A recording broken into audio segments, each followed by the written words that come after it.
দুপুরে রোদ্দুরে গ্রামের শুনশান মাঠে একটি সাধারণ মেয়ে পালিয়ে চলছে। তার চোখে ভয়ের ছাপ, হৃৎপিণ্ড দ্রুত ছুটছে। পিছনে জমিদার পুত্র জড়িয়ে, পায়ের আওয়াজে মাটি কাঁপছে, যেন সে শিকারী আর মেয়ে তার শিকার।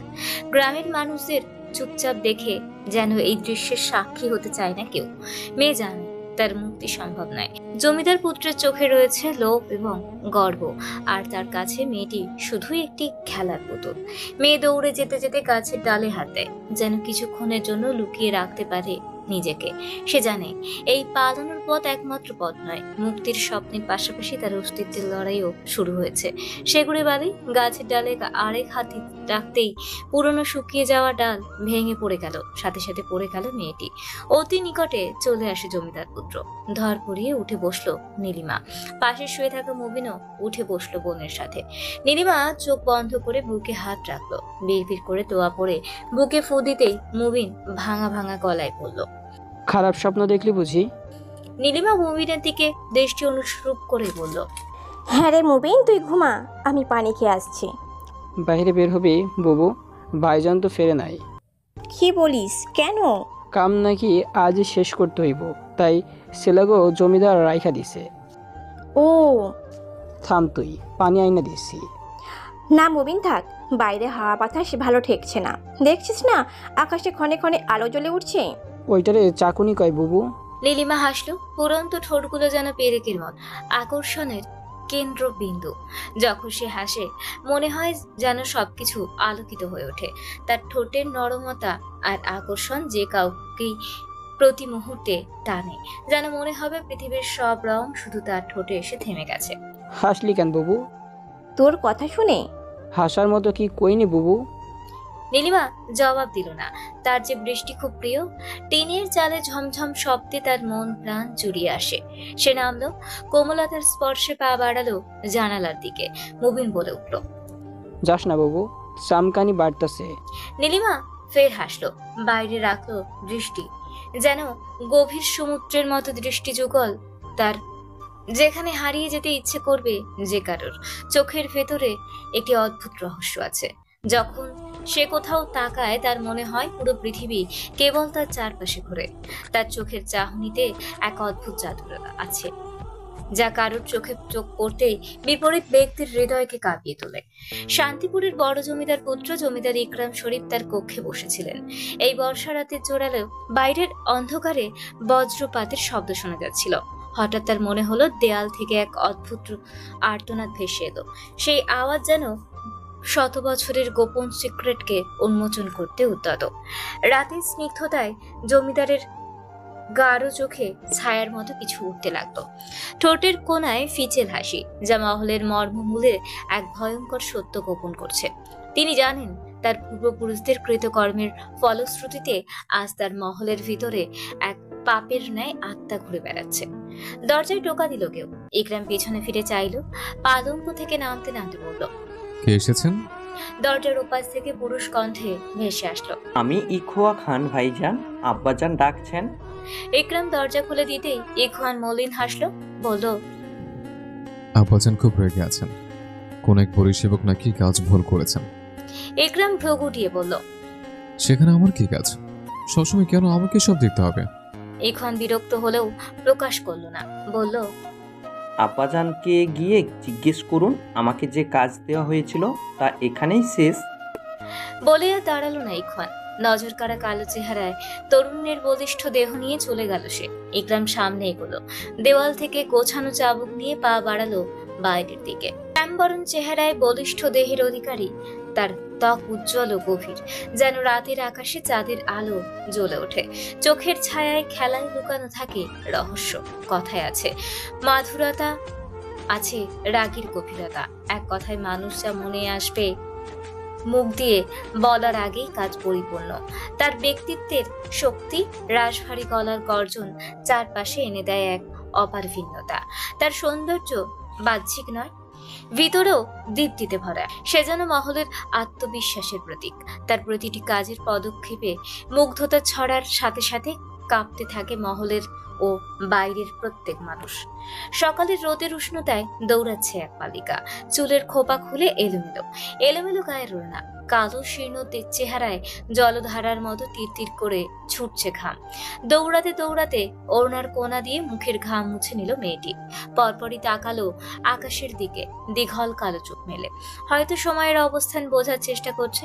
বড়সড় ঢোক গিলল সে, বাড়িয়ে দিল পায়ের গতি। হয়তো কারোর ভয়ে, নয়তো কোনো ভুলে মেয়েটার এমন আজেহাল অবস্থা।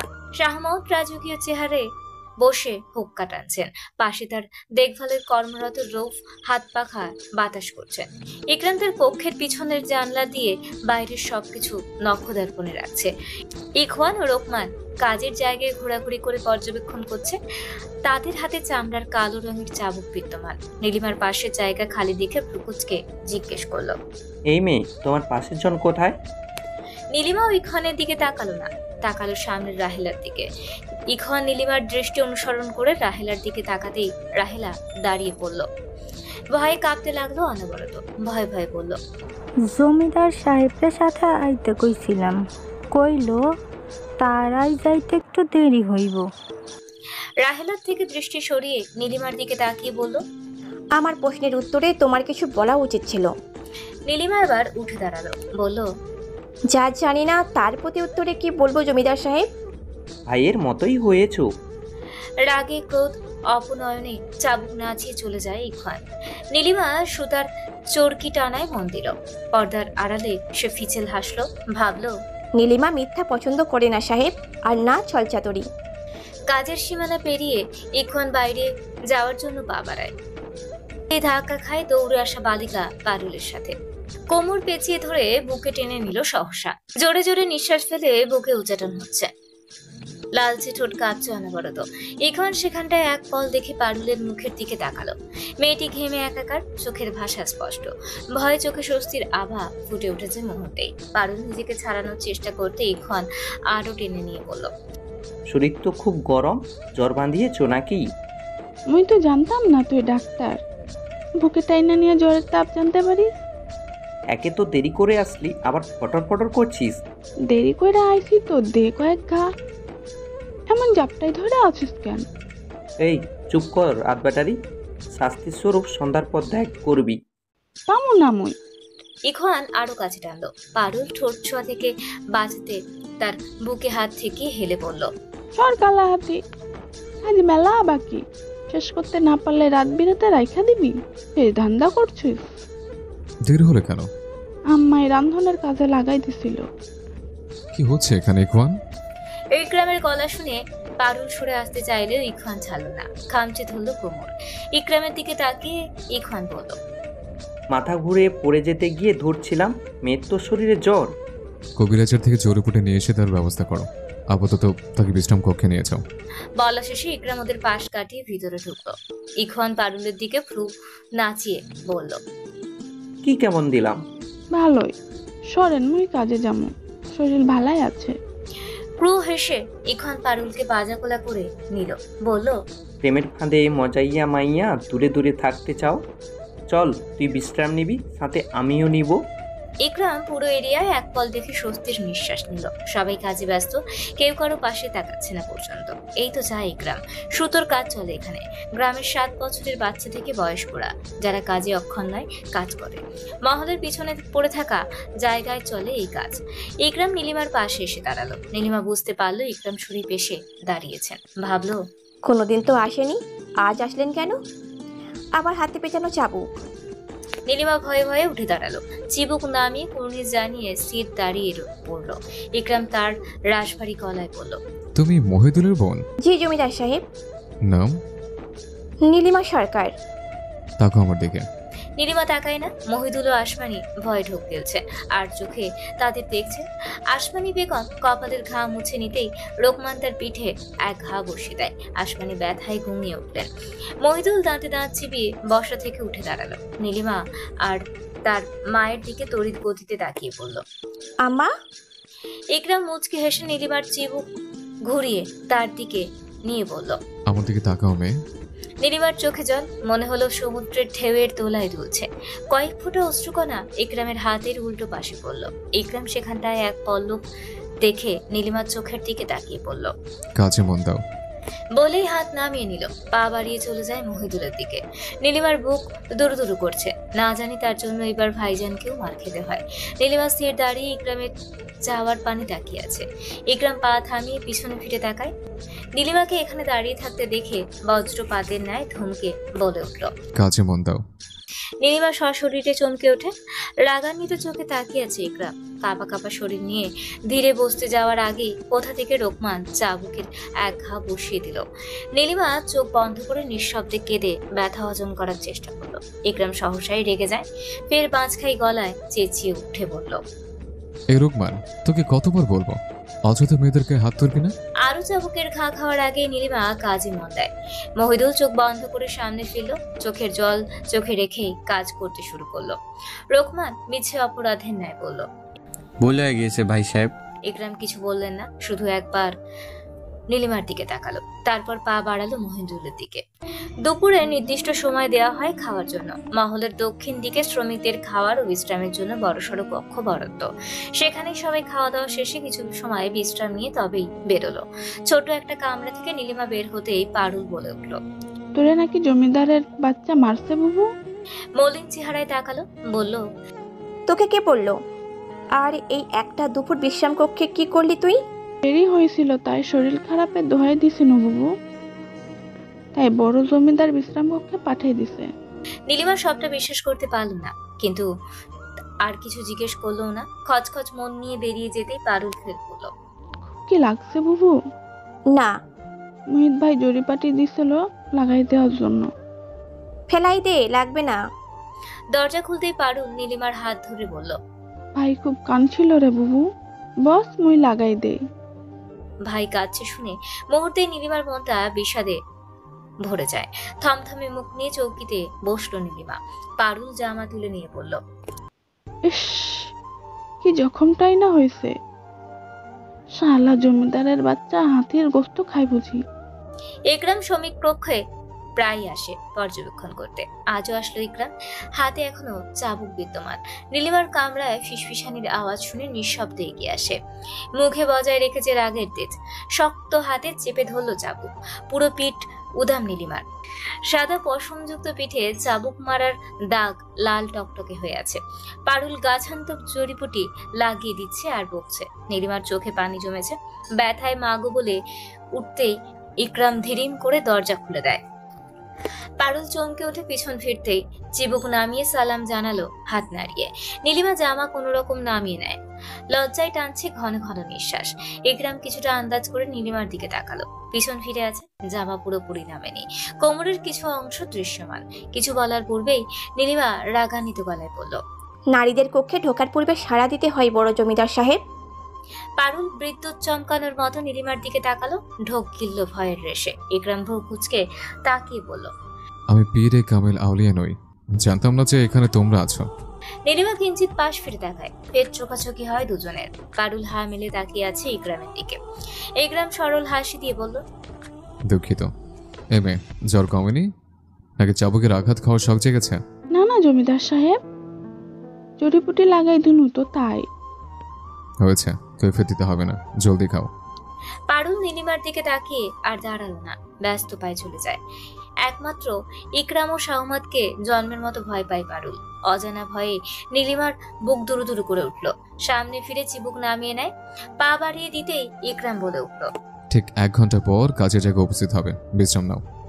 তার দরকার নেই সাহেব, আমি ঠিকই আছি। বলেই পা বাড়ালো নীলিমা। সহসাই দরজার চৌকাঠে হাত রাখলো ইকরাম, তাকালো রাগান্বিত চোখে। ইকরামের শক্তিশালী বহুল পেশির হাত ঠেকলো নীলিমার নাক বরাবর। নীলিমা নাকে হাত রেখে পিছিয়ে যায়, সেও রাগান্বিত চোখে তাকাতেই সহসাই ভরকে যায়। এই মেয়ের চোখে অপরূপ রহস্য দেখতে পাচ্ছেন কেন? যে একবার দেখার পর আর সাহস হয় না, যেন সে চোখে লুকিয়ে আছে 1000 বছরের প্রতিশোধের গল্প, ভালোবাসার অগণিত স্বপ্ন। উপরোক্ত কথাগুলো মনে মনে বলে মুখে বলে উঠল, আমাকে ভয় করে না তোমার? সাহস হয় কি করে আমার উপর কথা বলার? নীলিমা চিবুক নামিয়ে নিল, রাগে ফুসছে ভিতরে ভিতরে। ইকরাম ফের বলল, মেয়েদের প্রতি নরম হলেও রেগে গেলে কিন্তু গায়ে হাত তুলতে দ্বিধা করে না নীলিমা। এই নীলকুঞ্জ মহলে একমাত্র ব্যক্তি আমি। আমার ভুল হয়েছে বড় জমিদার সাহেব, মার্জনা করুন। দু হাত একত্র করে উপরে তুলেছে নীলিমা, চোখ তার নিচের দিকে স্থির। ইকরাম ক্রু হাসলো, দুপায়ে এগিয়ে আসে। নীলিমা ভয়ে তটস্থ ভঙ্গিতে দাঁড়িয়েই থাকলো। হাত বাড়িয়ে নীলিমা জামায় হাত রাখতেই নীলিমা আঁকড়ে ধরে ইকরামের হাত, যদিও হাতের মুঠোয় নিতে পারেনি। ইকরাম ফিচেল হেসে হাত সরিয়ে জামা ঠিক করে। তোমার মতো গ্রামের ঝাপসা মেয়ের প্রতি আমার কোনো অনুভূতি নেই। বলেই হনহনিয়ে চলে যায় ইকরাম। নীলিমা মুখের পর্দা সরিয়ে ঠোঁট বাঁকিয়ে বলল, বাচালতার একটা সীমা থাকে। এত কথা বলে কেমনে? দেখলে তো বোবা মনে হয়। কেমনে গম্ভীর মুখে থাকে, চোখগুলো শকুনের মতো। এর বউ যে হবে নিশ্চিত আত পাগলেই হবে। বলে ইকরামের মতো করে কাঁধ উঁচিয়ে হেঁটে গিয়ে চৌকিতে বসলো। প্রান্ত দুপুরের আলো যেন কক্ষের দেওয়ালগুলোতে এক অদ্ভুত ছায়া ফেলেছে। কক্ষের কোণে বাবা বসে আছেন, তার মুখে উৎকণ্ঠার ছাপ, কিন্তু কেমন যেন একটা আতঙ্ক ছড়িয়ে পড়েছে চারপাশে। ছেলে তার দিকে তাকিয়ে আছে তীক্ষ্ণ দৃষ্টিতে। এই দৃষ্টিতে রয়েছে এক অদ্ভুত রাগের রেশ। বাবার ভয় আর ছেলের তুখর দৃষ্টির মাঝে বিরক্তি নিয়ে বসে আছে রোহিত, শরীফ ও ইখওয়ান। শাহ মাউদের পাশে বসে আছে পরদেশি এক লোক। ইকরামের চোখে যেন প্রশ্ন, আক্ষেপ এবং সেই সাথে বাবার প্রতি ঘৃণা। এই মুহূর্তে বাবার শাহমত অনুভব করেন তার ছেলের মাঝে একটি নতুন প্রজন্মের চেতনা ফুটে উঠেছে। কিন্তু ছেলে জানে বাবা এক ভয়ভীত, তার সাহস কুলাচ্ছে না ছেলের সঙ্গে কথা বলতে। সাহস কুলিয়ে শাহমত এবার গলা খাঁকারি দিয়ে বললেন, তুমি কি এই চুক্তিতে মত দিতে দ্বিধা করছো ইকরাম? আমার মন ছায়া দিচ্ছে না আব্বাজান। এই বিষয়টা মহলের বাইরে না গেলে ভালো, নাহলে গ্রামবাসীরা জানতে পারলে নির্ঘাত হিতে বিপরীত হতে পারে। রোহিত রেগে গিয়ে বলল, ওদের কথা চিন্তা করার প্রশ্নই উঠছে বা কেন? ওসব মূর্খ জানলেও কি বা করতে পারবে? মনের মধ্যে থাকা কথাটি চেপে রাখতে পারলো না ইকরাম, বলেই উঠল, আপনারা এখানে তো কোনো কাজ দেখছে না, কেউ জানতে চেয়েছে আপনার মতামত? রোহিত সহসা উঠে দাঁড়ালো, হাত ধরে বসিয়ে দিল ইখন। রাগান্বিত চোখে তাকিয়ে বলল, ওনাকে রোহিত ভাইজান এনেছে, আমি আব্বাজানকে প্রশ্ন করেছি ভাইজান। তা এখন কি গলায় ফুলের মালা পরিয়ে দিতে হবে? লোকটি চেষ্টা সমেত বাংলায় বলল, আপনারা না চাইলে আমি চালিয়ে চাই। শাহমত রেগে বলল, চুপ করো ইকরাম, লাভ তো আমাদেরই, তাই না? গ্রাম লোকেদের কথা ভেবে এত বড় সুযোগ কেন হাতছাড়া করবো? চটে গেল ইকরাম, দাঁড়িয়ে বলল, আমাকে তো এখানে প্রয়োজন নেই তাহলে। বলে ত্রত্র পায়ে চলে যায় ইকরাম। ইখন বিরক্তির শ্বাস নিতে নিতে গা এলিয়ে দিল। রোহিত বিশ্রী গালি দিতে দিতে শাহমতের দিকে তাকিয়ে বললেন, কি করবেন? ইকরাম কক্ষে এসে আয়নার দিকে তাকালো, নিজের দিকে তাকিয়ে ভাবলো, এত ভয় কিসের ইকরাম? আজ হোক বা কাল হোক পাপ তো সামনে আসবে। এত এত পাপ করে কিভাবে ভাবো রেহাই পেয়ে যাবে তুমি? ইকরাম চোখ বন্ধ করে নিল। রাগে হাত মুষ্টিবদ্ধ করে আয়না ভাঙার জন্য উদ্যত হতেই থেমে গেল। ভাবলো, এই আয়নাই তার পাপ ঢেকে রেখেছে। না, এই আয়না তো ভাঙা যাবে না। আরিফা ঘোমটা টেনে দরজার শব্দ করে বলল, আসবো ইকরাম? ইকরাম রাগ সংযত করে পিছনে ফিরে তাকায়, বলল, আসুন ভাবি সাহেবা। আরিফা ভিতরে আসতে ইকরাম ফের বলল, কোনো সমস্যা? তোমার আম্মা একবার দেখা করতে বলেছে, আর রুমঝুম তোমাকে কি যেন আনতে বলেছিল, এনেছো? ইকরাম মাথার পাশ চিপ চুলকে বলল, কোনো সমস্যা? মনে নেই আমার, বলিন রাতে ফেরার পথে নিয়ে আসবো। ঠিক আছে। আপনি ঠিক আছেন তো? আলহামদুলিল্লাহ ইকরাম, তবে মাজার ব্যথাটা বেড়েছে। আমি কবিরাজকে পাঠিয়ে দেব, এখন আসুন। ঠিক আছে। বলেই চলে যায় আরিফা। ইকরাম জানালার কাছে গিয়ে বাইরে তাকালো, উদ্দেশ্য নীলিমার কাজে এসেছে কিনা। নীলিমাকে দেখে স্বস্তির নিঃশ্বাস নিল, পরপরই পালঙ্কে গা এড়িয়ে দিয়ে চোখ বন্ধ করে দিল। সময়টা বিকেলের গোধূলির শেষ পর্যায়ে। বিকালের এক ভয়ঙ্কর দৃশ্যে চারপাশে কুকুরের ডাক যেন মৃত্যুর সুর বাজাচ্ছে। আকাশে উড়ে বেড়ানো শকুন মৃতদেহের খোঁজে জীবনের সংকটের একটি প্রতীক। নিচে জমিদারের পোষ্য কুকুররা আদমদের উপর ঝাঁপিয়ে পড়েছে। এই ভয়াবহ পরিবেশে মানুষের কষ্ট এবং নির্যাতনই বলে দেয় শান্তিপুরের গল্প ভিন্ন ধারায় চলে, যেখানে জীবনের লড়াইয়ের চেয়ে মৃত্যুর সুরই বেশি। বিকালের আলো যেন মৃত্যুর গাঢ় আবরণে ঢাকা। জমিদার বাড়ির কিছু দূরত্বে ঘন বন জঙ্গলে ঘেরা প্রায় 1 একর জমি, যেখানে গ্রামের লোকেদের ঢোকা তো দূরে, আশেপাশে নজর দেওয়ার অপরাধ, যার প্রতিটি ধারে ধারে রয়েছে সৈন্যরা পাহারায়। ভুলেও কেউ গেলে মৃত্যু নির্ঘাত। জঙ্গলের চারপাশে কুকুরের ডাক, ভীতিজনক গর্জন যেন এক অশুভ সংকেত। জঙ্গলের উপরে শকুন উঠছে আকাশে, মৃতদেহের দিকে নজর রেখেছে তারা। নিচে জমিদারের পোষ্য কুকুরগুলো আদমরার লাশ চিবিয়ে খাচ্ছে, তাদের করুণ আর্তনাদ বাতাসে মিশে যাচ্ছে। এই নৃশংস দৃশ্যে জীবন ও মৃত্যুর সীমানা ঘোলাটে, মানবতার চূড়ান্ত অবক্ষয় যেন উজ্জ্বল হয়ে ওঠে। সেই দৃশ্য সাধারণ চোখে তাকিয়ে দেখছে ইকরাম শরীফ। পাশে চিবুক নামিয়ে চোখ বন্ধ করে নিঃশব্দে দাঁড়িয়ে আছে সৈন্য সেনারা। তৃপ্তির বিষাদ চূড়ায় মেঘের ভেলা সরে যায় ইকরামের। পিছনে ফিরে পা বাড়িয়ে দিতেই পোষ্য কুকুররা আর থাকলো না। স্বাস্থ্যবান দেহ দুলিয়ে দৌড়ে দৌড়ে ছুটলো ইকরামের পিছে। তখনও একই অবস্থায় দাঁড়িয়ে আছে সৈন্যরা। ইকরাম ফিরতে ফিরতেই সেই সন্ধ্যার পর ফিরল। মহলের সামনে চিবুক নামিয়ে দাঁড়িয়ে আছে পারুল ও নীলিমা। কিছু ছেলে ছিল, তারা চলে যায় কাজ শেষ হতেই। সেখানে এসে উপস্থিত হয় ইখওয়ান ও রোহিত, সাথে দুপুরের ভিনদেশি লোক নাম স্ট্রাইকজন। রোহিত কামনার চোখে তাকালো ওদের দিকে। নীলিমা চোখ সরিয়ে নেয়। পারুল তাকায় রাগান্বিত চোখে। ইখওয়ান গলা খাকারি দিয়ে বলল, এই তোরা এখানে থাক কিছুক্ষণ, আমি আসছি। বলে চোখ ইশারায় পারুলকে চোখ সরাতে বলল। পারুল দ্বিগুণ চোখ গরম করে তাকায় ইখওয়ানের দিকে। ইখওয়ান হালকা কেশে উঠে রোহিতকে বলল, চলুন ভাইজান, দেরি হয়ে যাচ্ছি। বিউটিফুল গার্ল বলেই জন চলে যায় রোহিতের পিছনে। ইখওয়ান ফের পিছনে ফিরে তাকায়, চোখের ইশারায় বোঝালো পরে মজা বোঝাবে। নীলিমা তখনও চিবুক নামিয়ে আছে সে মহা চিন্তায়। ইখওয়ানদের পাশ কাটিয়ে ঘোড়ায় চেপে এসে থামলো ইকরাম। নামতেই প্লাবন ছুটে এসে ঘোড়া নিয়ে চলে যায়। একটু সময় ব্যয় করলো না, না বলল একটু কথা বোন পারুলের সাথে। অসহায় চোখে তাকিয়ে শুধু দেখলো পারুল। ইকরাম মহলে প্রবেশ করার পূর্বেই ওদের দেখে থামলো, এগিয়ে এসে বলল, তোমাদের এখানে কি? পারুল এবার চিবুক নামালো।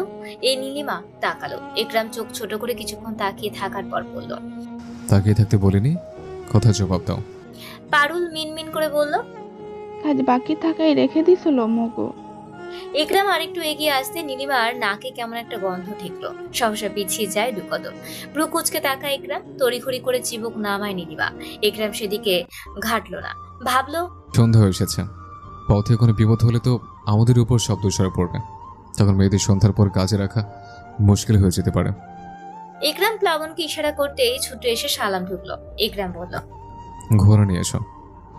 এর তো পায়ে দৌড়ে গিয়ে প্লাবন ঘোড়া নিয়ে আসতেই সেখানে উপস্থিত হয় ইখওয়ান। প্লাবন পারুলকে এক পলক দেখে চলে যায়। সেও ঘোড়া নিয়ে হাজির। ইকরাম ভ্রু কুচকে বলল, তুই পৌঁছে দিবি? ইখওয়ান সামান্য কাজ ঝাঁকালো। ইকরাম তাচ্ছিল্য হেসে বলল, স্বার্থ ছাড়া তো তুই কাজে নামিস না। কেমন স্বার্থ দেখলি যে কোটলি পেঁচে কাজে নেমে পড়লি? বলে নীলিমার দিকে তাকালো ইকরাম। নীলিমা অসহায়ত্ব নিয়ে চিবুক নামিয়ে দাঁড়িয়ে আছে। ইখওয়ান মাথা চুলকে ভাবুক থেকে বলল, এক কাজ করো, তুমি মহিমদের বোনকে নাও, আমি এই মেয়েকে, তাহলে বুঝবে স্বার্থটা আসলে কিসে। বলেই আনমনে হাসলো ইখওয়ান। ইকরামকে কোনো সুযোগ না দিয়ে ইখওয়ান বলে উঠল, এই মেয়ে উঠে পড়ো। অবশ্য ফাঁকে চোখ ইশারায় তাড়াতাড়ি করে বলল। পারুলা দাঁড়ালো না, তড়িঘড়ি করে এগিয়ে যায়। নীলিমা পড়লো মহাবিপদ চিপায়। না পারছে কিছু বলতে, আর না পারছে একা ফিরতে। শুধু ভাবলো, একবার তোকে পাই পারুল, আর এখন থেকেই যতই অসুস্থ থাকি না কেন কাজ ফাঁকি দেব না। পারুল ঘোড়ায় উঠতে না পেরে অসহায় চোখে তাকালো ইখওয়ানের দিকে। ইখওয়ানও তাড়াহুড়ো করে নেমে পড়ল। সামান্য ঘোড়ার উপর চড়তে পারিস না, সংসার করবি কি করে? বলেই পাজা কোলে করে তুলে দিল ইখওয়ান। ফাঁকে পারুল বিড়বিড় করে বলল, সংসার করার সাথে ঘোড়ার ওঠার কি সম্পর্ক? ইখওয়ান উঠে পারুলকে সামনে নিয়ে বলল, বুঝাবো সব, এক রাতেই বুঝাবো পেতনি। উৎসুক হয়ে তাকিয়ে দেখছে নীলিমা। হঠাৎই মন খচখচ করে উঠল তার। পরে জিজ্ঞেস করবে ভেবে তপ্ত সাজ ছেড়ে দিয়ে সামনে তাকাতেই দেখলো ইকরাম কেমন দৃষ্টিতে তাকিয়ে আছে। নীলিমার ভয় হলো, ধরফর করে উঠল বুক। ইখওয়ান চলে যেতেই ইকরাম বলল, উঠে বসো। বলে ইকরাম উঠে বসলো। নীলিমা উঠতে গেলে ইকরাম বলে উঠল, সাবধানে উঠবে, ঘোড়া যেন ব্যথা না পায়। নীলিমা অবাক হয়ে যায়। ইকরামের ন্যায় কথাখানা মনে মনে বলে উঠতে গেলে পড়ে যায়। ইকরাম কাঁধ বাঁকিয়ে বলল, তাড়াতাড়ি করো মেয়ে, আমার হতে সময় নেই। নীলিমা ব্যথা হজম করে উঠতে চেষ্টা করতে লাগলো। ইকরাম রাগে ফুঁসে উঠে বলল, এত সময় লাগে? নীলিমা চড়া মেজাজে বলল, এমন ভাবে বলছেন যেন আমি ঘোড়া পালি। ইকরামের ভ্রু টান টান হলো। নীলিমা রাগান্বিত চোখ সরিয়ে নিল সহসা। ইকরাম নামলো, বলল, যা করবো আবার বলে ওঠো না আমি ইচ্ছে করে করেছে। নীলিমা কিছু বোঝার আগেই ইকরাম পাজা করে নিল নীলিমাকে। নীলিমার বুক কেঁপে ওঠে, শরীরের সর্বত্র শক্তি হারিয়ে ফেললো সহসা। বাকরুদ্ধ হয়ে অবলোকে চেয়ে আছে নীলিমা গাম্ভীর্যে ন্যায় ইকরামের দিকে। নাকে এসে ঠেকলো আজব এক গন্ধ, ভিতর থেকে সব বেরিয়ে আসার উপক্রম তার। ইকরাম নীলিমাকে ঘোড়ার উপর বসাতে যাবেই নীলিমাকেই হারিয়ে ফেলার ফলে শরীর ছেড়ে দেয়। ইকরাম ছেড়ে দিতেই নীলিমা তাল সামলিয়ে নিতে পারল না, সশরীরে পড়লো ইকরামের গায়ের উপর। ইকরামও প্রস্তুত ছিল না নীলিমার এমন কাজে, নিজেও তাল সামলাতে না পেরে পড়ে যায়, তার বুকের উপর পড়ে যায় নীলিমা। একটি অন্ধকার রাতে চাঁদের হালকা আলোতে তরুণ ও তরুণী দুটি ঘোড়ায় চড়ে জঙ্গলের পথে ছুটছে ধীরের গতিতে। চারপাশে গাছপালার শুনশান নীরবতা, মাঝে মাঝে রাতের উড়ন্ত পাখির ডাক। হালকা হাওয়ার মধ্যে তাদের হৃদয়ের গতি বাড়ছে। নীলিমা ইকরামের হাত ধরেছে যেন পড়ে না যায়। ইকরাম সেদিকে নজর দিয়ে হাসলো, বলল, হাত ছাড়ো মেয়ে, ঘোড়া সামলাতে গিয়ে না তুমি আবার পড়ে যাও। নীলিমা তড়িৎ গতিতে হাত সরিয়ে বেখেয়ালে ঘোড়ার গা খামচে ধরল। ঘোড়া সামনে দুপা তুলে দাঁড়িয়ে পড়লো সহসা, কিন্তু পড়ে গেল নীলিমা। নীলিমা ব্যথায় ঘুমিয়ে ওঠে। ইকরাম নামলো, হাত বাড়িয়ে দিয়ে বলল, বাসায় কি ভাত দেয় না? এত বড় কেন? নীলিমা হাত না ধরেই উঠে দাঁড়ালো। ইকরাম হাত গুটিয়ে নিয়ে বলল, সাহস তোমার পর্বতের চূড়ার নেয়, কিন্তু মেয়েদের এমন সাহসিকতা মানায় না। জঙ্গল পথটা হেঁটে গেলে হয় না? ইকরাম হাসলো, বলল, মাথা খারাপ? বলেই ঘোড়ার পিঠে হাত বুলাতেই পা বাড়ালো ঘোড়া। চোখ ইশারায় নীলিমাকে উঠে বসতে বলল। নীলিমা চিবুক নামিয়ে নিয়ে উঠে বসলো। ইকরাম বলে উঠল, সামনে গিয়ে যাও। নীলিমা তাকালো। ইকরাম ফের বলল, তাকাতে বলিনি মেয়ে, সামনে গিয়ে বসো। নীলিমার সামনে এগোতেই ঘোড়া দাঁড়িয়ে পড়লো। নীলিমা ফের পড়ে যেতেই ইকরাম বাহু ধরে আগলে নিয়ে বলল, এবার পড়ে গেলে এখানে রেখে চলে যেতাম। বলা শেষে নিজেই চেপে বসলো। তার বলিষ্ঠ দু হাতের মধ্যে বন্দী হলো নীলিমা। ইকরামের মুখ এসে ঠেকলো নীলিমার গাল বরাবর। এ যেন এক অনন্য রকম দৃশ্য। ঘোড়ার গতি যেন তাদের অনুভূতির প্রতিফলন ঘটাচ্ছে প্রকৃতি। একটি টান টান উত্তেজনা। কেউ দেখলে ভাববে তারা মুক্ত পাখির মতো অনুভব করছে, যেন জঙ্গলের গভীরতা মধ্যে তাদের প্রেমের খোঁজে বেরিয়ে পড়েছে তারা। তুমি জানো এই রাতের সৌন্দর্য আমাদের একসাথে থাকতে বলে। তার গলার স্বরে মৃদু তর্জন। পারুল ইখওয়ানের দিকে তাকিয়ে বলল, মোর এই সময়টাই সবচেয়ে বিশেষ। যেমন রাতের অন্ধকারে তারা এগিয়ে যাচ্ছে, তেমনি তাদের হৃদয়ের গভীরেও প্রেমের আগুন জ্বলছে। তারা জানে এই জঙ্গল, এই রাত, এগুলো তাদের প্রেমের সাক্ষী। গাছপালার মাঝে তাদের হাসি উচ্ছ্বাস যেন জঙ্গলের নিঃশব্দে প্রতিধ্বনিত হচ্ছে। এমনকি অন্ধকার রাতে তারা যেন একটি আলোর পথে হাঁটছে, যেখানে শুধুই প্রেম, হাসি আর গভীর। পারুল ভাবুক থেকে বলে উঠল, আর কত হাঁটি মামুই, এবার তো ঘোড়ায় ওঠ, পা ব্যথা করছে। করুক, তবুও যেন রাতটা শেষ না হয়। মোর প্রেমিক ব্যাটারে পা কি তুই টিফা দিবি? অন্য কোনো জায়গায় ব্যথা করলে বলিস। পারুল পা থামিয়ে কোমরে হাত দিয়ে বলল, কি কইলি তুই? এই চুপ করতো আধ ব্যাটারি, শুরু করলে ঘাড় ঘাড় করতেই থাকিস, চুপচাপ হাঁটতে পারিস না? পারুল ঠোঁট এপাশ ওপাশ করে সামনে হন হন করে চলে যেতে ইখওয়ান হাত ধরে আটকে বলল, কোথায় কোথায় চেতিস কেন চিংড়ি মাছের মতো? ধর কালা হনুমান। আর একবার বল, জঙ্গলে তো আছিস, হনুমান কেন, কালা সিংহও সামনে এনে দিব। পারুল ফের ঠোঁট বাঁকালো, বলল, কালা আবার সিংহ হয় নাকি? কি গাধি পাইছস? নিজে কালা দেখি সবগুলোরে কালা ভাবিস? ইখওয়ান এবার চটে গেল, দাঁতে দাঁত চিবিয়ে বলল, আমি কালা হলে তুই কি নিজেকে কি শাহজাহানের মমতাজ ভাবিস? আমি হইলাম শ্যামসুন্দরী। শাহজাহানটা আবার কে? কোন গ্রামে থাকে? ইখওয়ান তপ্ত শ্বাস ছেড়ে দিয়ে বলল, ঘোড়ায় ওঠ, তোর কপালে ভালো জমিদার পুত্রের সাথে তর্ক করছিস, সাথে আমার রাতের আধারে প্রেম করিস। যদি ঝাঁটা দিয়ে বাড়ির দেওয়ান যাইতো দিতাম, কপাল তো মায়া হয়। ইখওয়ান ভ্রু কুঁচকে বলল, কি বলতে চাস তুই? ভাবুক থেকে পারুল বলে উঠল, বড় সাহেব তখন কইল, তুই স্বার্থ ছাড়া কিছু করিস না, মোর সাথে প্রেম করার স্বার্থ নিশ্চয়ই মোর দেহ। ইখওয়ান খেঁকিয়ে বলল, তাহলে এখনো জঙ্গলে কেন? চল মহলে, আমার রুমে চল। তারপরই ফের বলল, আলি বেশি বেশি না, তোকে এখানে মেরে পুঁতে দিলেও কেউ জানবে না, জানিস। পারুল সহসা ভয়ের চোখে তাকালো, পরেক্ষণেই চোখ পিটপিট অভিনীত করে বলল, ওহ বাবা গো বাবা, মেলা ভয় পাইনু। আজ শুক্রবার, তাই কাজ স্থায়ী থাকবে 12টা পর্যন্ত, তারপর সবার ছুটি। পুরো এরিয়া জুড়ে শুধু রোকমান, প্রায় এমনই হয়। ইখওয়ান নয়তো বা রোকমান থাকে প্রতি শুক্রবারে। সহসা রোকমান এসে দাঁড়ালো নীলিমা ও পারুলের পাশে, বলে উঠল, কাল বাড়তি কাজের ফলে তোমাদের বাড়তি মজুরি দেওয়া হবে। সময় খুবই কম, তাই তোমরা তাড়াতাড়ি মহলে চলে যাও। চাচা যান ভিতরেই আছে। নীলিমা সামনে তাকালো, কালকের ছেলেগুলোও যাচ্ছে, তবে তারা বিশ্রাম কক্ষের দিকে যাচ্ছে। নীলিমা প্রশ্ন করবেই পাশ ফিরে দেখলো রোকমান নেই। পারুল তাড়া দিয়ে বলল, চল, চাবুকের মায়ের খাবার লাগিয়ে দাঁড়ায় আছিস নাকি? অগত্যা নীলিমা দাঁড়ালো না, পা বাড়িয়ে দেয়, সাথে পা বাড়ালো পারুল। রাজকীয় ভাবে সাজানো মহলের ভিতরটা, যত আসবাবপত্র সবই কেমন চকচক করছে। পারুল হা মেলে তাকিয়ে ফিসফিস করে বলল, আল্লাহ কত সুন্দর ভেতরটা। নীলিমা আশেপাশে নজর ফিরিয়ে বোঝার চেষ্টা করছে কোথায় যেতে হবে। সাদা শাড়িতে আরেফা ঘোমটা টেনে এগিয়ে এসে বলল, কে তোমরা, কি চাই?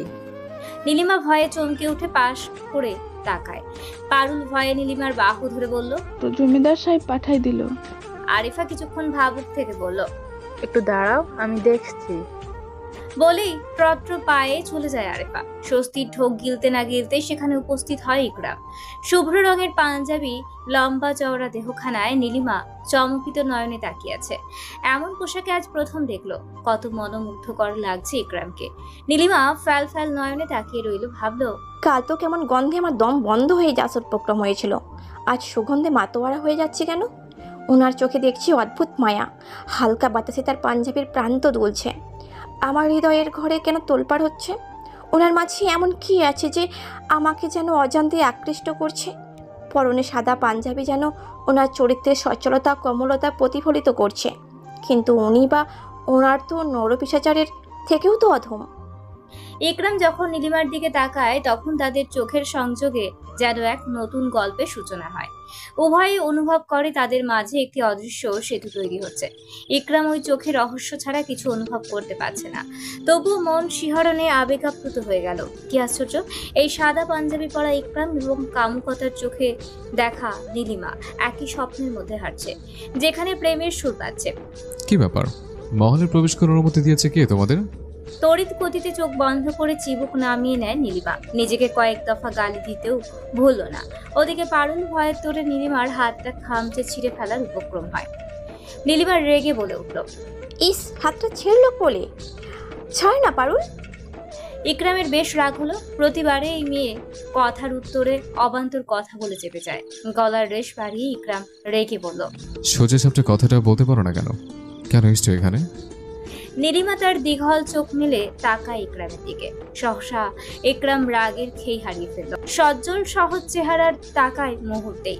নীলিমা চোখ সরিয়ে বলল, জমিদার পুত্র পাঠিয়েছে, জমিদার সাহেব নাকি বাড়তি কাজের মজুরি দিবেন। ইকরামের ভুল টান টান হয়ে যায়। কিছুক্ষণ ভাবার পর বলল, ওখানটায় বসো। বলেই চলে যায় ইকরাম। ঢুকলো গিয়ে এক কর্নার কক্ষে। পারুল দৌড়ে গিয়ে বসে বলল, আরাম রে বাবু, জমিদার পুত্রদের শক্তি বেশি, খায় আর বিশ্রাম নেয় এসবে। আর মুগো দিছে কাঠের চৌকি, বসেও শান্তি নেই, খালি লাগে। নীলিমার ওসবে মন নেই। সে আছে বহা চিন্তায়। একে একে সবাই বসতে বলে কোথাও উধাও হয়ে যায়। কক্ষ থেকে ভেসে আসা ইকরামের রাগী গলা শুনে পারুল দাঁড়িয়ে পড়ল। নীলিমা তাকালো উৎসুক নয়নে। তখনই রোকমান এসে বাজখাই গলায় বলল, কিরে, তোদের বিশ্রাম নিতে পাঠিয়েছি, যা ওই রুমে যা। বলেই হনহনিয়ে চলে যায় রোকমান। নীলিমা সেদিকে নজর ফিরিয়ে দেখলো একবার, পরপরই বলল, আই পারুল। বলে নীলিমা পা বাড়িয়ে দেয় যে কক্ষে ইকরাম একটু আগে প্রবেশ করলো। পারুলও ছুটলো নীলিমার পিছনে। রাগে ফুঁসে বের হয়ে আসছে ইকরাম। নীলিমা পর্দা সরিয়ে ঢুকতেই ধাক্কা খায় ইকরামের বুকে। ইকরাম রাগে নীলিমাকে সরিয়ে দিল। নীলিমা গিয়ে পড়লো দেওয়ালে। ইকরাম বলল, সবসময় গায়ে পড়ো কেন মেয়ে? বলেই রাগে জোরে জোরে নিঃশ্বাস নিতে নিতে চলে যায়। নীলিমা কপালে হাত দিয়ে দেখলো রক্ত বেরিয়েছে। পারুল ছুটে গিয়ে ধরে বলল, লাগছে বাবু। তোরা এখানে কি করছিস রে? এই ক্ষণের কণ্ঠ শুনে পারুল ও নীলিমা পিছনে ফিরে তাকায়। পারুলের চোখে মুখে ফুটে উঠে খুশির ছিলি, বলল, কাইল বাতি কাজ করছি, তারই মজুরি নিতে পাঠাই দিছে ছোট সাহেব। ইকরামের ন্যায় ইখনও কেন জানি ভ্রু টান টান করে তাকালো, পরক্ষণে দুহাত মুষ্টিবদ্ধ করে বলল, চলে যা তোরা, মজুরি কাল সকালে দিয়ে দেব। বলেই ভিতরে প্রবেশ করে ইখন। নীলিমা এবার রেগে যায়, আর দাঁড়িয়ে থাকলো না, পারুলকে রেখেই হাঁটা ধরলো বাইরের দিকে। ইখন ভিতরে ঢুকে দেখলো শাহমত, রোহিত ও জন বসে আছে। ইখন ভনিতা না করে বলল, কি শুরু করছেন আব্বাজান, এসব কি? তোরা দুই ভাই কি শুরু করেছিস সেটা বলতো। আমি আব্বাজানকে প্রশ্ন করেছি ভাইজান। রোহিত এবার থেমে যায়, তাকায় শাহমতের দিকে। তিনি হুক্কা টানছেন, ধোয়া ছাড়তে ছাড়তে বলল, কেন এখন আন, কি হয়েছে? আর মেয়ে পাননি? মহিমের বোনকে ডাকতে গেলেন কেন? মাথা ঠিক আছে আপনার? ওই মেয়ে নিশানা নয় ইখওয়ান, ও তো একটা অশিলা। দরকার তো ওদের পাশের মেয়েটাকে, জোন ওকে পছন্দ করে। চেঁচিয়ে ওঠে ইখন। থামুন আব্বাজান, আমি যদি আর একদিন দেখেছি পারুলকে মহলে ঢুকতেই, সেদিনই আপনার শেষ দিন হবে। মহলে থাকা হারাম করে দিব। বলল। দ্বিগুণ চেঁচিয়ে ওঠে শাহমত, বললেন, খামোশ ইখওয়ান, ভদ্রতা বজায় রেখে কথা বলো। পাপের রাজ্যে আবার ভদ্রতা? বলেই চলে যায় ইখন। রোহিত দাঁড়িয়ে কটাক্ষ করে বলল, নীলকুঞ্জ মহলের ধ্বংস হতে আর বেশি দিন নেই চাচা যান। ভবিষ্যৎবাণী না করে যাও, মেয়ের ব্যবস্থা করে দাও, যাও। জন পরিস্থিতি বোঝার চেষ্টা করে বলল, এতদিন রং রোহিত, নো রিল্যাক্স। নামাজ কালাম শেষ করে এসেই বসার ঘরে বসে আছে ইকরাম ও পাশে 7 বছরের রমঝুম। তারা একে অপরের সঙ্গে খেলছে। ইকরাম গায়ে দিয়ে পিছনে 2 হাত দিয়ে চোখ বন্ধ করে আছে। চিন্তা, মনিকা কখন আসবে। ইকরামের মা ইরাবালা, তিনি ডেকেছিলেন মূলত ইকরামের বিয়ে প্রসঙ্গে। ইরাবালা যখন বিয়ের কথা বলেন, তখন ইকরাম লাজ শরম ভেঙে মনিকার কথা জানায়। মনিকার সাথে তার 2 বছরের প্রণয়। স্বীকার করতে গিয়ে পরিচিত হয়েছিল তারা, তারপর বন্ধু, বন্ধু থেকে প্রিয়জন, তারপরে হয়তো ঘরের বধূ হবে এই প্রহর লগ্নে। মায়ের কথা মতো মনিকাকে ডেকে পাঠিয়েছে ইকরাম। আজই আসার কথা। ভাবনার ছেদ ঘটলো ইকরামের। সদর দরজা দাঁড়িয়ে এক রমণী বলে উঠল, ইকু, আমি এসে গেছি। ইকরাম চওড়া হেসে উঠে দাঁড়ালো। এগিয়ে আসতে মনিকা দৌড়ে এসে জড়িয়ে ধরার আগে ইকরাম বাহু ধরে পাশে নিয়ে পড়ল। আসার পথে কোনো সমস্যা হয়নি তো? মনিকার মন খারাপ হলেও হাসি টেনে বলল, একদম। ইকরাম রুমঝুমদের সাথে পরিচয় করিয়ে দিতে সামনে এগোতে রোহিত বেরিয়ে আসে। ইকরাম রোহিতের সাথে পরিচয় করিয়ে দিয়ে বলল, ও মনিকা। রোহিত নিশানো চোখে তাকালো। মনিকা ঠোঁট বাঁকিয়ে হেসে বলল, আসসালামু আলাইকুম। রোহিত সালাম নিয়ে নিচে চলে যায়। ইকরাম মনিকাকে নিয়ে সোজা চলল মায়ের রুম। পিছে রুমঝুম আসলেও পরে তারা ওদের পাশ কাটিয়ে দৌড়ে চলে যায়। মহিদুল নামাজ পড়ে এসেই খেতে বসেছে, পাশে মবিন ও তারপর নীলিমা। মহিদুল বলে উঠল, তোমরা খাবে না আম্মা? পরে খাইম বাবা, তোরা খায়া নে। বলেই শীতল তুলে দিল মহিদুলের থালায়। মহিদ মুখে নিয়ে বলল, কবে বানাইলে? চাঁদনি বুবু দিয়া গেছে। মহিদুল লজ্জায় আর কথা বাড়ালো না। ফর্সা গাল নির্নিমেষ লাল বন্ধে রাঙা হয়ে যায়। নীলিমার ঠোঁট টিপে হাসে। নীলিমার মা আসমানি উঠে চলে যেতেই মুবিন ফের বলল, চাঁদনি বুবু বিকালে শেষে তোমারে যাইতে কইতাছে ভাইজান। নীলিমা আর চোখে তাকালো মহিদের দিকে। মহিদ লজ্জায় ঠিক মতো খেতেও পারছে না পারছে কিছু জিজ্ঞেস করতে। ভাইয়ের এমন দশায় মায়া হলো তার। ভাইয়ের হয়ে নীলিমা জিজ্ঞেস করলো, কোথায় ডেকেছে? নদীর পাড়ে। সহসা আসমানি এসে বললেন, নদীর পাড়ে কি? কিছু না আম্মা। মহিদের কথায় নীলিমা ফের ঠোঁট টিপে হাসলো। আসমানি ফের বলল, জমিদারে কইয়া নীলিমার বিয়ের ব্যবস্থা কর না বাবা। নীলিমার হাসি মুখ এবার চুপসে যায়, ছেয়ে যায় ঘন কালো কুয়াশায়। লজ্জা পেলেও খানিকটা ভাতের থালা নিয়ে চলে যায় সহসা। মোহিত সেদিকটায় এক পলক দেখে বলল, এসব কথা বলার সময় পার না, এখনই বলা লাগে? কি করুম বাপ কও, তোর বাপজান হঠাৎ কইরা উদাও হয়ে গেল। না জানি মানুষটা কেমন আছে কই আছে। আর ভাত খেলো না মোহিত। তড়িঘড়ি করে পানি ঢেলে চলে যায় নিজের ঘরে। মুবিন এবার রেখে বলল, সব কথা তোমার এলাকায় কওয়া লাগবো আম্মা। আসমানি কিছু বললেন না। দুফোঁটা নোনতা জল গাল বেয়ে পড়ে যেতে মুছে নিলেন। ভাবলেন সুখের দেখা কি পাবো না, নাকি সুখ দুঃখের সাথে আড়ি দিয়ে চলে গেছে বহু দূরে।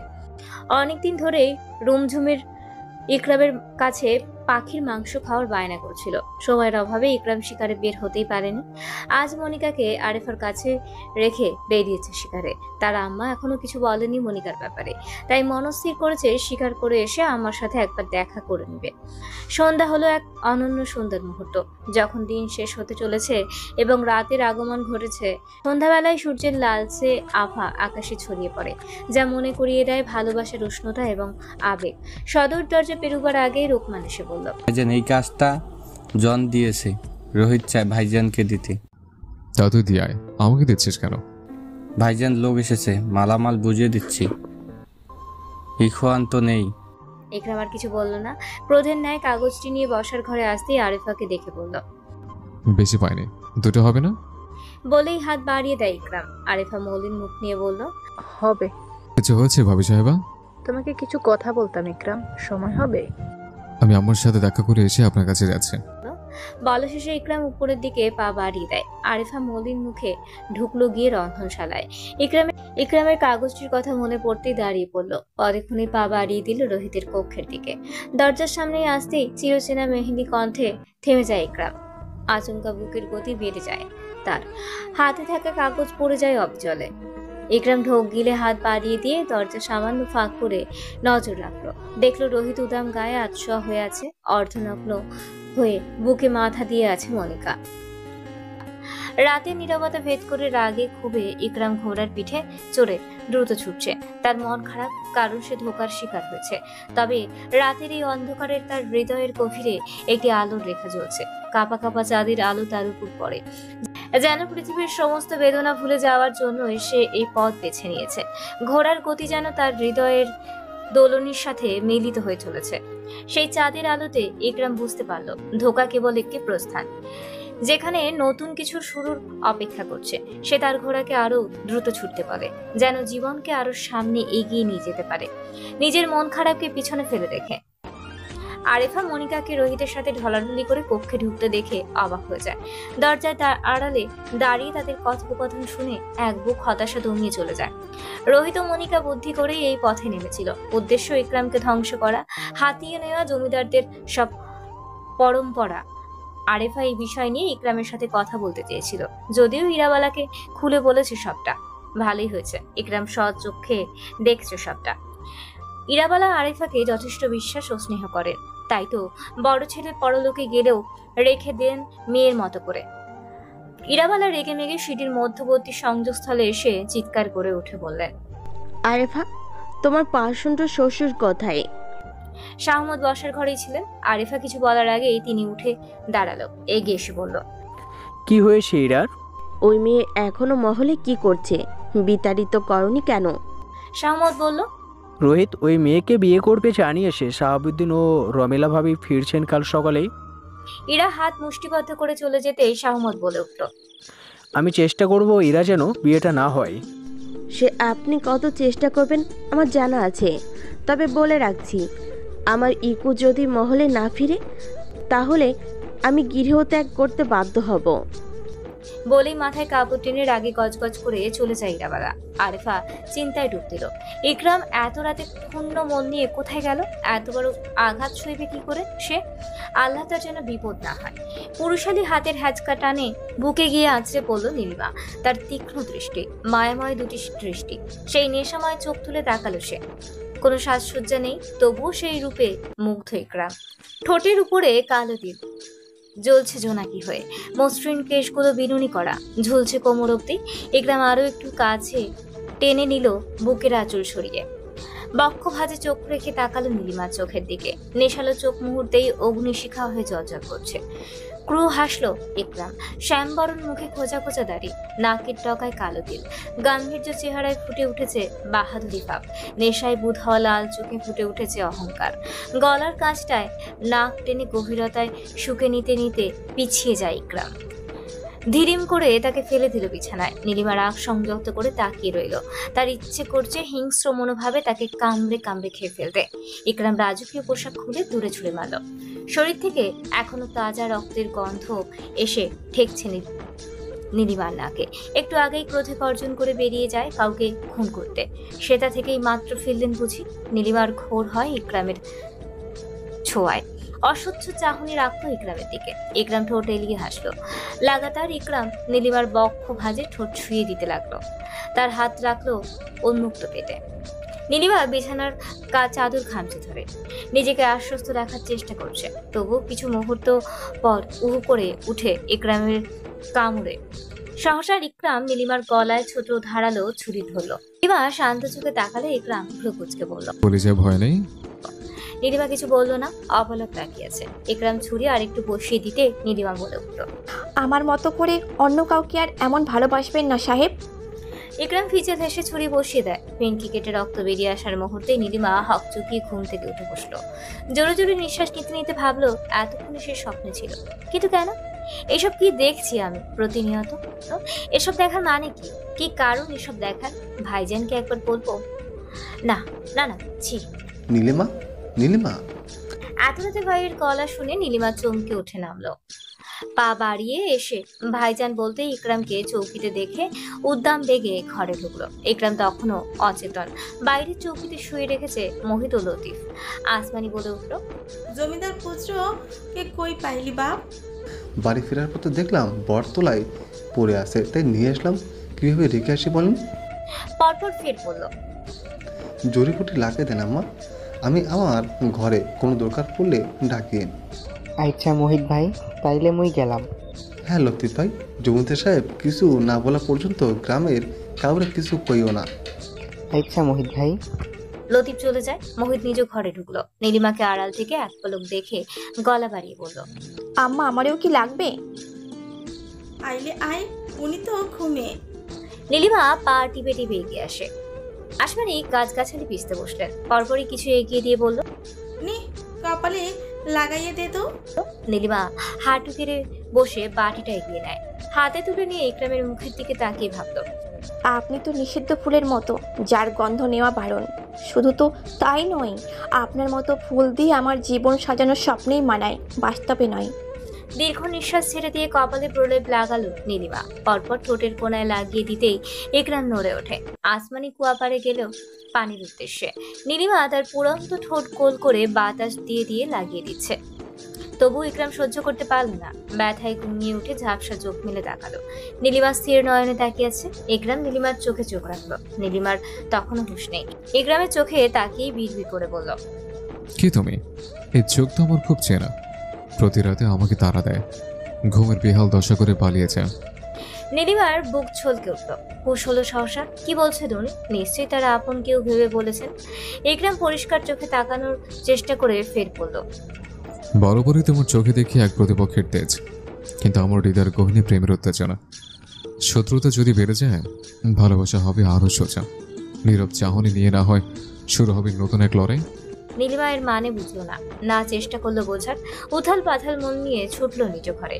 ইকরাম শূন্যে হাত তুললো, বলল, কে? কি তুমি? একবার বলে যাও। কেন তো চালাও আমায়? পরিচয় তো দাও। শোনো জমিদার সাহেব, কি হয়েছে আপনার?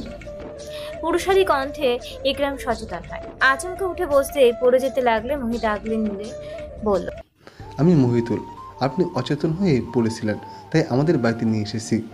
ইকরাম চোখ মেলে তাকিয়ে বলল, একটু আগে এখানে কে এসেছিল মোহিত? মোহিত নীলিমাকে দেখেনি, তাই বলল। কেউ তো আসেনি। কেন সাহেব, কিছু হয়েছে? আমাকে মহলে ডেকে আসো। এত রাতে এই অবস্থায়? ইকরাম মোহিতের দিকে তাকাতেই মোহিত সুর পাল্টে বলল, আমি এখনই ব্যবস্থা করছি জমিদার সাহেব। শোনো মোহিত। আসমানি এসে ইকরামকে সচেতন দেখে মাথায় কাপড় টেনে দাঁড়িয়ে পড়ল। মোহিত প্রশ্নিত চোখে তাকালো। ইকরাম বলল, আমি কি এখানে রাতটা থাকতে পারি? মোহিত থমকানো দৃষ্টিতে তাকিয়ে আছে। ইকরাম স্থির নয়নে তাকিয়ে আছে। আসমানি মোহিতের দিকে তাকিয়ে বলল, ও বাপ, ওনাকে রাখার মতো তো আরামের বিছানা নেই। আমার রাতটা পার হলেই হবে মোহিত, অত কিছু লাগবে না। সে আপনি থাকুন সাহেব, এতে অনুরোধ করছেন কেন? আপনি শুধু আদেশ করুন। পিচেল হেসে ইকরাম বলল, আপাতত তোমার ঘরে নিয়ে যাও। আজ মহলে সকাল সকাল সুখের বদলে দুঃখের ছায়া নেমেছে ইরার মনে। রমেলা মনিকার মতো সুন্দরী মেয়ে দেখে তো পাগল প্রায়। বড় ভাইয়ের কথায় শাহাবুদ্দিন না করলেও বউয়ের জেদের কাছে হেরে যাচ্ছে। শাহমত সবটা বুঝে উঠে চলে যায়। আরিফাও যে খুশি নয় সে শাহাবুদ্দিন বুঝতে পারলো, তবে রোকমান ও ইখন বেজায় খুশি। এতদিন পরে মহলে কোনো অনুষ্ঠানের আয়োজন হচ্ছে, তবে ইখন সবটা জানে না, এমনকি রোকমানও বলেনি। ইরাবালা ছেলে না ফেরার ছটফট করছে, তার মন মানছে না। মনিকা এই মহলেই থাকছে। মনিকা এই মহলে থাকলে ছেলে যে তার থাকবে না সে জানে। আজ কাজ বন্ধ, সবাইকে আসরের পর ডেকেছে ভোজনে। ওই ফিরে যায়। মোহিতকে ইকরাম মহলের খোঁজ নিতে পাঠিয়েছে, তবে যা বুঝলো ইকরামকে নিয়ে কাউকে চিন্তিত দেখলো না। তবে শাহমত পুরো সময়টা মলিন মুখে ছিল। মোহিত ভয়ে ভয়ে প্লাবনের সাথে মহলে প্রবেশ করলো। বসার ঘরে শাহমত ও শাহাবুদ্দিনও বসেছিলেন। ওদের দিকে তাকিয়ে শাহমত বলল, কি চাই? কি ব্যাপার মোহিত? মোহিত সালাম ঠুকে বলল, মার্জনা করুন সাহেব, আপনার বড় পুত্র আমাদের বাড়িতে আসেন। উনি মহলের কি অবস্থা খোঁজ নিতে পাঠিয়েছেন। শাহমত ঢের বুঝতে পারলো কোন খোঁজ নিতে তার পুত্র পাঠিয়েছে। তিনি কিছু বলার পূর্বেই উপর থেকে ইরাবালা বলে উঠল, প্লাবন, ঘোড়ার গাড়ি বের করো, আমি আমার পুত্রের কাছে যাব। বলেই চলে যান তিনি। শাহমত প্লাবনকে বলল, সাবধানে নিয়ে যাবে, সাথে যেন আরেফা চাই। মোহিত ও প্লাবন সালাম ঠুকে পিছনে ফিরে চলে যায়। নীলিমা ওই ঘরে যে ঢুকেছে আর বেরুবার নাম নেই। যা লাগছে সব মুবিনকে দিয়ে করাচ্ছে। মুবিন ছেলেটা বিরক্ত প্রায় হতাশ হয়ে পড়ল, মুই আর কিছু করবার পারবো না বাবু, খেলতে যাই মু। বলেই হাতের পানি ভর্তি গ্লাসটা চৌকিতে রেখেই দে তোর। নীলিমা হক চকিয়ে বলল, আরে বাবা, পানি তো দিয়ে যা। তখনই ইকরাম বাইরের চৌকিতে বসে আছে। এক পলক গ্লাস দেখে নীলিমার ঘরের দিকে তাকালো। আসমানি পুকুর পাড়ে নীলিমার কাশ উঠতেই ইকরাম উঠে দাঁড়ালো। নীলিমা বিড়বিড় করে বলল, রাতে গল্প শোনার বায়না ধরিস, বলবো ভালো করে। মুখে ওড়না পেঁচিয়ে বের হতেই ধাক্কা লাগে দুজনের। গ্লাসের কিছু পানি ইকরামের বুকে। নীলিমা হাত ঝাড়া দিতে দিতে বলল, দুঃখিত জমিদার সাহেব, আমি থাক, আমারই ভাবা উচিত ছিল যে তোমার তো ধাক্কা লগ্নে জন্ম, গলা খাকারে দিয়ে আসা দরকার ছিল। নীলিমা লজ্জায় চিবুক নামিয়ে নেয়। ইকরাম গ্লাস এগিয়ে দিয়ে বলল, নাও, পানি খাওয়ার সাথে লজ্জাও গিলে নিও। নীলিমা কাপা হাতে গ্লাস নিতে গেলে ইকরামের আঙুলের ছোঁয়া লাগতেই হাত সরিয়ে নেয়। অজ্ঞতা ইকরাম হাত ছেড়ে দিতেই গ্লাস পড়ে যায়। ইকরাম ভ্রু কুচকে বলল, বাইরে তো মুখ চলে, বাড়িতে মুখ বন্ধ কেন? নীলিমা দ্বিখল চোখ মিলে তাকায় ইকরামের দিকে। ইকরাম মুচকে হেসে স্থির নয়নে তাকালো। নীলিমা ভাবল, দণ্ডের মাঝে দাঁড়িয়ে তর্কেতে টানাপোড়ন কেন হচ্ছে, কিন্তু ওনার চোখের ভাষা দেখছি যেন এক প্রেমের খোঁজে। অমর শত্রুর মুখে হাসি, হৃদয়ে লুকানো থাকে খুনের নেশা। একটুখানি ঝগড়া কি বাড়বে ভালোবাসার আবেশা? কথায় কথা তাকিয়ে থাকো কেন মেয়ে? কি খোঁজো? রহস্যের সমাধান?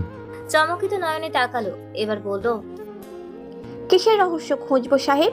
দেখ, শেষ পর্যন্ত কথা বের হলো, তা মুগ্ধার সৌভাগ্য হবে? নীলিমা হাসলো, বলল, নেহাতি ভুল ধারণা, এই সম্ভব নয় সাহেব। যদি আদেশ করে? অনুরোধ করলেও হবে না।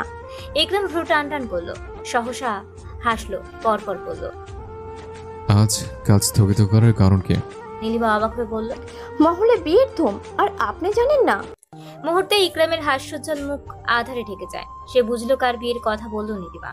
ইকরাম তেড়ে এসে সব ভাঙতে উদ্যত হয়। নীলিমার শখের বেলি ফুলের গাছ ইকরাম ভেঙে ফেলতেই নীলিমা আটকে এসে ইকরামকে আটকানোর চেষ্টা করে। রাগান্বিত ইকরাম নীলিমাকে দূরে ছুঁড়ে মারল। সে মাথায় আঘাত পেয়ে বসে পড়লো ওইখানটায়। আসমানি দৌড়ে এসে মেয়েকে নিয়ে বলল, কি হয়েছে নীলু? ইকরাম রাগের ন্যায় গর্জে উঠে বাইরের চৌকি দু হাতে তুলে শূন্যে তুলে নিল। নীলিমা ও আসমানি ভয়ে একে অপরকে জড়িয়ে ধরল। সহসাই সেখানে উপস্থিত হয় ইরাবালা সহ সবাই। তিনি বলে উঠলেন, ইকরাম বাবা।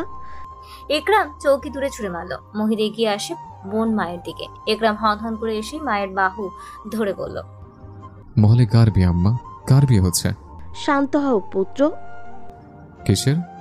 পরপরই আরিফার কাছে গিয়ে বলল, ভাবি সাহেবা, আব্বাসান কিভাবে মেনে নিল? সব সত্য জানার পরও কিভাবে পারলো? আরিফা চিবুক নামিয়ে নিল, বলল, সব চাচিজানের কথাই হচ্ছে ইকরাম। উনি মনিকাকেই পুত্রবধূ করবেন। নাচরবান্দা রোহিত মনিকাকে বিয়ে করবে। ইরাওয়ালা মুখের পর্দা সরিয়ে নেয়। সহসা চমকে উঠে দাঁড়ালো নীলিমা। পরপর দাঁড়ালো আসমানি, পা বাড়িয়ে দেয় সামনে। নীলিমা হতবাকির ন্যায় চেয়ে চেয়ে ভাবল, উনি সাহেবের মা। তাহলে সেদিনই মহিলাটা কে ছিল? না না না, ভুল দেখছি না, এনেই তো ছিলেন। ইকরাম গা ছেড়ে দিয়ে হাঁটু ফিরে বসলো, মনে মনে আফসোস নিয়ে বলল, তুমি কি জানো আমার জন্য কতটা ছিলে তুমি? তোমার একটু ছয়ে বদলে গিয়েছিল জীবন। এখন সে স্মৃতি চলে উঠছে শূন্যতা। কেন তুমি আমাকে একা ছেড়ে দিয়ে চলে গেলে এত যন্ত্রণায়? হু করে কেঁদে উঠে ইকরাম নীলিমার ঘর কাটে। আরিফা ও ইরাবালা এগিয়ে আসে, তারাও হাঁটু ভেঙে বসে পড়লো তার পাশে। আসরের পর সবাই খেতে আসে মহলে। রোকমান একটু বিরক্ত হলো, মেয়েদের দেখে দাঁত কেলিয়ে হাসে। এখন রোকমানের মন বুঝে ফিসফিস করে বলল, কিরে, মন চাইছে নাকি? রোকমান হেসে বলল, মনের মতো পাচ্ছি না, পেলেই শটাং পিছনের ঘরের মাল রাখা আছে। উফ, যা জমবে না। এখন কিছু বলল না, মন ছটফট করে উঠলো পারুলের জন্য। সহসা পা বাড়িয়ে দেয় পারুলের খোঁজে। কিছু দূর যেতেই পারুলকে দেখে থামলো ইখওয়ান। পাশে অনেক মেয়ে হাসিতে ঢলঢলি করছে আর খাচ্ছে। ইখওয়ান দাঁড়িয়ে পড়ল, নয়ন রাখলো স্থির। পারুল খানিক পর তাকালো। ইখওয়ান দাঁড়িয়ে পড়ল, নয়ন রাখলো স্থির। পারুল খানিক পর তাকালো। ইখওয়ান ইশারা দিয়ে উঠে আসতে বলে পা বাড়ি। অগতা পারুল আর বসলো। প্রেমিক পুরুষের মন জোগাতে খাওয়া ছেড়ে হাত ধুয়ে চলে যায়। ইখওয়ানের পিছন পিছন পারুল মহলের দক্ষিণের দিকে আসে। ইখওয়ান দাঁড়িয়ে আছে, পারুল গিয়ে বলল, কেন ডাকলি? খাসুনু তো। সহসা ইখওয়ান পারুলের কোমর ধরে আগলে নিয়ে বলল, আমার খাবারটা দে আগে। কথা না বাড়িয়ে দরজা খুলে ভিতরে ঢুকলো ইখওয়ান। পারুল তো অবাক, মহলের এমন জঞ্জালে পরিপূর্ণ পাশে এত সুন্দর কক্ষ। ইখওয়ান পারুলকে ঠেলে দিয়ে এলো সামনে। পারুল গিয়ে পড়লো নরম তুলতুলে পালঙ্কে। ইখওয়ান পানীয় ঢেলে নিয়ে এগিয়ে আসে আর কামুকতা চোখে তাকিয়ে বলল, আজকে তোর রেহাই নেই পারুল, আজ। এতে দে সাহেব, ডর করতেছে। ইখওয়ান পানি ঢক ঢক করে গিয়ে হাসলো। পারুলের দিকে এগিয়ে এসে, না, আজ ছাড়ছি না। বড় ভাইজানের সাথে আমারও বাসর হবে, দিন বাসর। পারুল ভয়ে উঠতে গেলে ইখওয়ান পারুলের গায়ের উপর পড়ল। পারুল অশ্রুসিক্ত নয়নে তাকিয়ে বলল, তাহলে এটাই তোর স্বার্থ সাহেব? তুই তো গোটাটাই আমার স্বার্থ পেতনি। বলেই পারুলের দিকে এগোতেই পারুল বাধা দিবে বই কি, দরজা খোলার শব্দে দুজনেই হক চকিয়ে গেল। দরজার সামনে রোকমান একসাথে নিজের বাবাকে দেখে হতবিহ্বল হয়ে যায় ইখওয়ান। পারুলকে ঠিক হতে বলে আড়াল